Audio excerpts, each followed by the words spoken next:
Mandya ticket ಉಳಿಸಿಕೊಳ್ಳಲು ಸಂಸದೆ ಸುಮಲತಾ ಅಂಬರೀಶ್ ಅವರು ಕಸರತ್ತನ್ನ ಮುಂದುವರೆಸಿದ್ದಾರೆ. ದೆಹಲಿ ಮಟ್ಟದಲ್ಲಿ ಟಿಕೆಟ್ಗೋಸ್ಕರ ಸಂಸದೆ ಲಾಭಿಯನ್ನ ಮಾಡುತ್ತಿದ್ದಾರೆ. ಮೋದಿಯವರನ್ನ ಭೇಟಿಯಾಗಿ ಸುಮಲತಾ ಅವರು ಚರ್ಚೆಯನ್ನ ನಡೆಸಿದ್ದಾರೆ.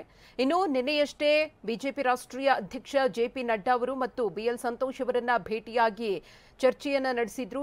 ಇವತ್ತು ಪಿಎಂ ನರೇಂದ್ರ ಮೋದಿ ಅವರನ್ನ ಭೇಟಿಯಾಗಿ ಚರ್ಚೆಯನ್ನ ಮಾಡ್ತಿದ್ದಾರೆ. ಆ ಮೂಲಕ ಬಿಜೆಪಿಯ ಹೈಕಮಾಂಡ್ ಮಟ್ಟದ ನಾಯಕರುಗಳ ಜೊತೆಗೆ ಚರ್ಚೆಯನ್ನ ನಡೆಸಿ ಮಂಡ್ಯ ಲೋಕಸಭೆ ಚುನಾವಣೆಯ ಟಿಕೆಟ್ ಅನ್ನ ಗಿಟ್ಟಿಸಿಕೊಳ್ಳುವುದಕ್ಕೆ ಸುಮಲತಾ ಅವರಿಂದ ಶತಪ್ರಯತ್ನ ಮುಂದುವರಿತಾ ಇದೆ.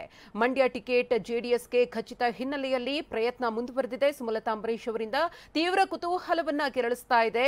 ರೆಬೆಲ್ ಲೇಡಿ ಸುಮಲತಾ ಅವರ ಈ ನಡೆ ಜೆಡಿಎಸ್ಗೆ ಟಕ್ಕರನ್ನ ಕೊಡೋದಕ್ಕೆ ದೆಹಲಿ ಮಟ್ಟದಲ್ಲೇ ಪ್ಲಾನ್ ಅನ್ನ ಸಂಸದೆ ಸುಮಲತಾ ಅಂಬರೀಶ್ ಅವರು ಮಾಡ್ತಿದ್ದಾರೆ. ಬಿಜೆಪಿ ಹೈಕಮಾಂಡ್ ಮಟ್ಟದ ನಾಯಕರನ್ನ ಭೇಟಿಯಾಗುವ ಮೂಲಕ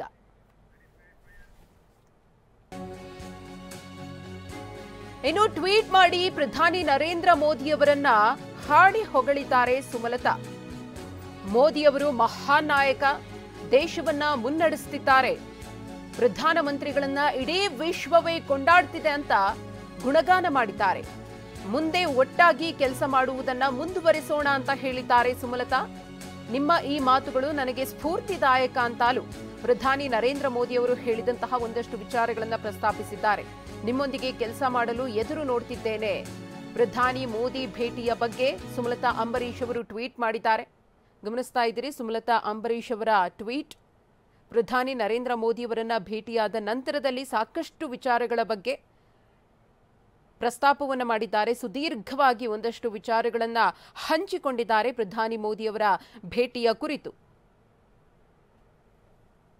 ಈ ಬಾರಿಯ ತಮ್ಮ ಭೇಟಿ ಸಂದರ್ಭದಲ್ಲಿ ಮುಂದಿನ ದಿನಗಳಲ್ಲಿ ಒಟ್ಟಾಗಿ ಕೆಲಸ ಮಾಡುವುದನ್ನ ಮುಂದುವರೆಸೋಣ ಎಂಬ ನಿಮ್ಮ ಮಾತುಗಳು ನನಗೆ ನಿಜಕ್ಕೂ ಕೂಡ ಸ್ಫೂರ್ತಿದಾಯಕ ಅಂತ ಹೇಳಿ ಸುಮಲತಾ ಅಂಬರೀಶ್ ಅವರು ತಮ್ಮ ಟ್ವೀಟ್ನಲ್ಲಿ ಮೆನ್ಷನ್ ಮಾಡಿದ್ದಾರೆ.